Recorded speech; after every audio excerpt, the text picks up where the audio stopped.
Hinahabol kami ng aswang na daga! Maawa ka! Huwag mo kaming kainin! Marami pa akong pangarap sa buhay. Pare, bago tayo tapusin ang dagang aswang, may aaminin ako sa'yo. Ano yung pare? This guy's in love with you, pare. Bading na bading sa'yo. I love you too, pare! Pag nakatakas tayo dito, pwede bang Mga katoto, i-like ang video na ito at mag-subscribe kay Boss G. Napakabilis na mag-animate, super gwapo pa.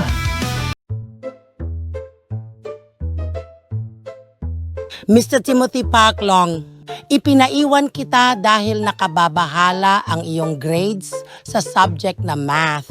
Concern ako sa iyo bilang teacher. 0 ang nakuha mong score sa test kanina. Aray mo, pakak! Grabe ka na, Tipaklong. Hindi lang pala ikaw ang pinakapangit na student sa school natin. Ikaw rin ang pinakabobo. Kaka-Roblox mo yan eh. Hindi ako bobo, DJ! Ogi ako at matalino. Eh bakit 0 ka sa test natin sa math kanina? Ewan ko ba dyan sa teacher natin na si Ma'am Outlook? Baka pinopolitika ako. Hindi ko kasi pinupusuan mga sinishare niyang sumasayaw siya sa TikTok sa GC. Tingnan mo naman kasi ang mukha ng teacher natin na yan. Mukhang kabayo. Ang laki pa ng bunganga. Aray mo, pakak. Hindi mo na nga ako ginalang bilang teacher. Nilapastangan mo pa. Hindi totoo na pinopolitika kita, Tipaklong. Bobo ka lang talaga sa math. Hindi totoo yan. Math genius kaya ako. Kaya ko nga sagutin lahat ng math problems na itatanong mo sa akin eh. Sige nga, 20 plus 20 plus 20 plus 7. Professor Kiko das Vinci my vintage, my vintage my statute. I am who to fast your processor 6-7. Vinci my vintage, my vintage my statute. I am who to fast your processor 6-7. Ang galing mo, Tipaklong. Tama na ang sagot mo. Napasayaw mo pa pati ako at ang mga audience. Napasayaw mo rin pati ang mukhang tikbalang nating teacher na si Ma'am Outlook. Kamba lang yan.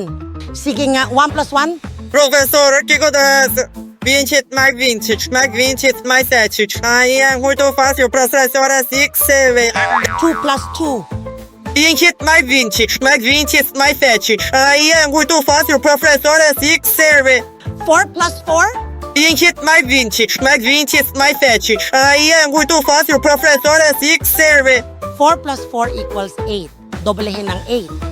Vinci my vintage, my vintage my statute. I am who to fast your processor 6-7. Mali ka, Tipaklong. 1 plus 1, Magellan. 2 plus 2, Lapu-Lapu. 4 plus 4, Bagong Bapor. Pag dinoble mo ang 8, 8-8, tayo'y mag-8-8. Mag-8-8 pa. Diba yun yung paborito ni Ma'am Outlook mo, hahaha. Guys, parehas kayong bopols. Puro kayo kalokohan.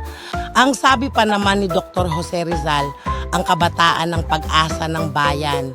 Sige, bibigyan ko na lang kayo ng special project. Bukas pumunta kayo sa bahay namin at bumili kayo ng aking special longganisa. A few minutes later. Tipaklong, tignan mo, si Toto Pogi. Oy Toto, kamusta? Balita ko ini-sponsoran ka na daw ng Duolingo. Tama ka dyan, Tipaklong. Paldo-paldo ako ngayon. Andaya naman, bakit si Toto lang ang ini-sponsoran? Mas pogi naman ako kay Toto ah. Duolingo, baka naman. Pasensya na. Hindi sila nag-i-sponsor sa mga pangit. Tipaklong, ikaw pala ang may kasalanan? Bakit walang nag-i-sponsor sa atin? Kasalanan ito ng pangit mong face. Aray mo, pakak!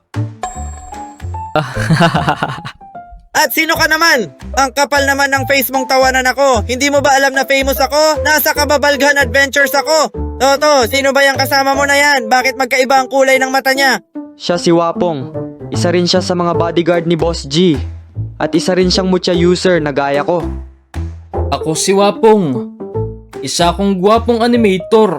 Aba, hinahamon mo ba ako ng papugian?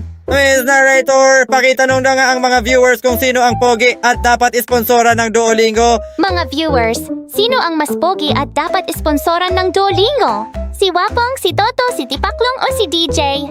Comment down below. Duolingo, Pekenemen! Tipaklong, sinabi ko na sa'yo, hindi sila nag-i-sponsor sa mga pangit. Aray mo, pakak! Ayan ka na naman, tinatawanan mo ko. Toto, bakit ka nga pala nandito? At bakit mo ba kami hinintay lumabas ng classroom? Pinapunta ako dito ni Boss G. Meron daw tayong secret mission. Mukhang meron na namang nangyayaring kababalaghan. Tungkol saan naman kaya yan? Ang mabuti pa tawagan na natin si Boss G. Gamit itong aking mahiwagang bolang Crystal 17 Pro Max fully paid.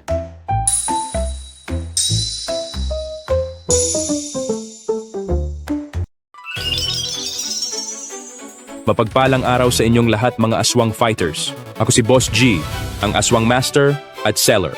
Ang pinakamabilis na animator sa Pinas. Ang gwapo mo talaga, Boss G. Lalo tuloy akong nai-inlove sa'yo. Sana all. Una sa lahat, nais ko munang magpasalamat sa mga viewers. Salamat ng marami sa inyong laging panunood ng Boss G Animation. Dahil sa inyong suporta, umabot na tayo sa 20,000 subscribers. Patuloy lang kayo mag-subscribe, like at comment para ganahan pa akong gumawa ng mga animations. Boss G, Oppa. Ang gwapo mo talaga. Pwede bang sa'yo na lang ako habang buhay? Sana all. Anyway, pinatawag ko kayong mga aswang fighters sapagkat meron kayong secret special mission. Lalabanan at tatapusin ninyo ang daga na aswang. Hahayaan ko nang ang Master Albularyo na si Lolo Boosting ang magpaliwanag ng inyong secret mission. Ito ang ating kalaban. May isang malaking dagang aswang na kumakain ng tao ang nanggugulo ngayon sa probinsya ng Nueva Ecija. Oh no! Ang tawag sa malaking dagang aswang na ito ay Jumbo Rat. What? Ang aswang na ito ay lubhang mapanganib at isang Class A na aswang. Dahil ito ay malaking daga, ang mga kuko at ngipin nito ay maaring pagmulan ng rabies. Ito rin ay napakabilis at kayang magpalit anyo at maging parang isang pangkaraniwang daga, kaya madali itong makatakas sa lungga. Ang misyon nyo mga aswang fighters ay tapusin ang aswang na daga para wag ito makapangbiktima ng mga magaganda at sexy na mga chicks. Aswang fighters, assemble! Boss G, hindi mo ba kami sasamahan sa mission na ito? Gusto ko mang samahan kayo ay hindi pa rin ako makakapunta. May kadate kasi ako mamaya na 4 na magaganda at sexy na mga chicks.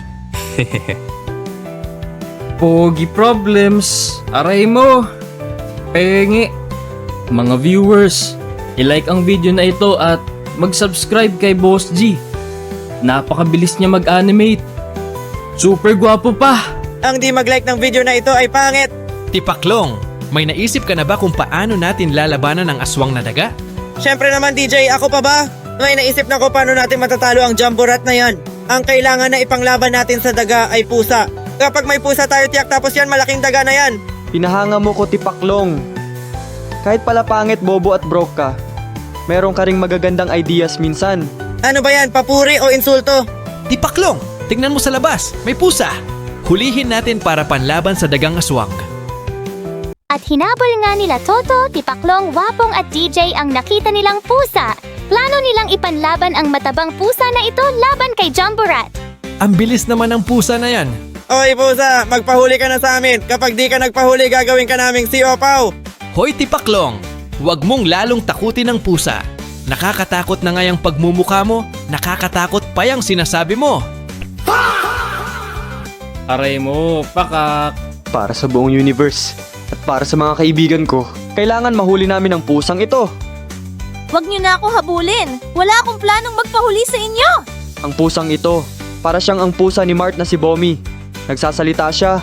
Toto, baka pwede natin siyang pakiusapan na tulungan niya tayo sa laban natin sa aswang na daga. Pusa, sumama ka sa amin. Kailangan namin ng tulong mo para matalo ang dagang aswang. Kahit ano pang sabihin ninyo, hindi ako sasama sa inyo. Ha? Eh bakit naman? Kasi broke boys don't deserve no pussy apple, that's right. Sayong-sayo na ko, gawin mo sa'kin lahat ng gusto. Master akong slave mo, aswangin mo na ako. Kung may